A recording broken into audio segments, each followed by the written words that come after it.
Kisah Para Rasul 17 ayat 5-7. Tetapi orang-orang Yahudi menjadi iri hati dan dengan dibantu oleh beberapa penjahat dari antara petualang-petualang di pasar, mereka mengadakan keributan dan mengacau kota itu. Mereka menyerbu rumah Yason dengan maksud untuk menghadapkan Paulus dan Silas kepada sidang rakyat. Tetapi ketika mereka tidak menemukan keduanya, mereka menyeret Yason dan beberapa saudara ke hadapan pembesar-pembesar kota sambil berteriak, katanya, "Orang-orang yang mengacaukan seluruh dunia telah datang juga kemari." Dan Yason menerima mereka menumpang di rumahnya. Mereka semua bertindak melawan ketetapan-ketetapan Kaisar dengan mengatakan bahwa ada seorang raja lain, yaitu Yesus. Saling membantu dalam misi. Saudara-saudara, dalam Kisah Para Rasul 17 ayat 5-9, kita membaca tentang reaksi orang Yahudi di Tesalonika terhadap pemberitaan Paulus tentang Yesus Kristus. Orang Yahudi di Tesalonika menjadi iri hati karena banyak orang Yunani yang percaya kepada Yesus Kristus.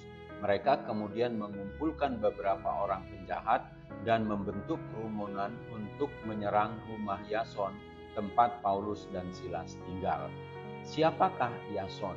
Dalam Kisah Para Rasul 17 ayat 7, Yason adalah seorang Yunani yang telah menjadi percaya kepada Tuhan Yesus, tinggal di Tesalonika dan telah menerima Paulus dan Silas ke dalam rumahnya.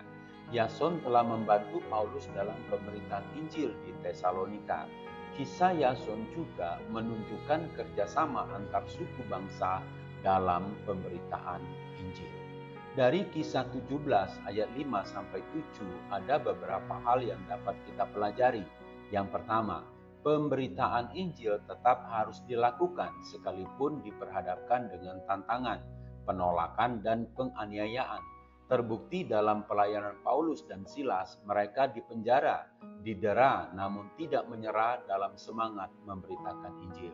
Kedua, kerjasama antar suku bangsa. Dalam hal ini, Yahudi dan Yunani bergandengan tangan dalam pemberitaan Injil. Contohnya, Yason sebagai suku bangsa Yunani membantu Paulus dan Silas dalam memberitakan Injil. Apa yang diperbuat Yason dalam mendukung pemberitaan Injil, yaitu telah menyediakan rumahnya. Ketiga, penganiayaan terhadap orang Kristen.